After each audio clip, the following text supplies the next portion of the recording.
Salam, hər vaxtınız xeyir əziz izləyicilər, kanalıma xoş gəlmisiniz.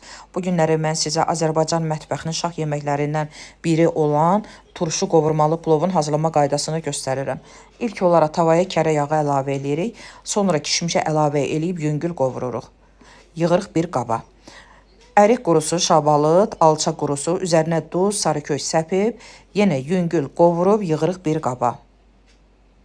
Ardınca uzun doğradığım soğanı üzərinə də duz səpib qızılı rəng alana qədər qovururuq. Əzizlərim, qovurulmuş soğandan mən biraz götürüb qoyuram kənara. Öncədən qaynatdığım mal ətini, tikə mal ətini soğana əlavə eləyib, üzərinə də dadlandırmaq üçün biraz da duz, yenə biraz qovurub, ardınca ərik qurusu, şabalıd və alça qurusunu əlavə eləyirik. Üzərinə qovurulmuş soğanı səpirik və ən axırda ət suyunu əlavə eləyib tavanın qapağını örtüb vam odda dəmə qoyuruq.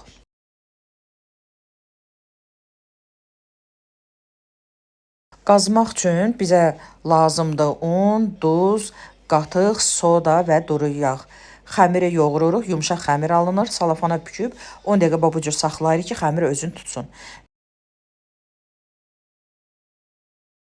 Dərin bir qazan götürürük, bol su əlavə eləyirik. Su qaynara düşəndə videoda görürsünüz, duz və limon duzu əlavə eləyirik. Siz suyun dadına baxarsınız. Əgər duzu az olarsa, duz əlavə eləyin.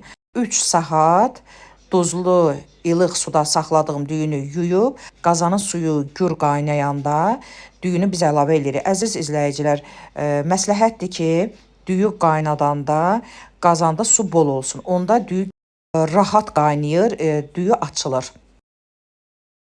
Artıq düyümüz yarı pişmiş haldadır.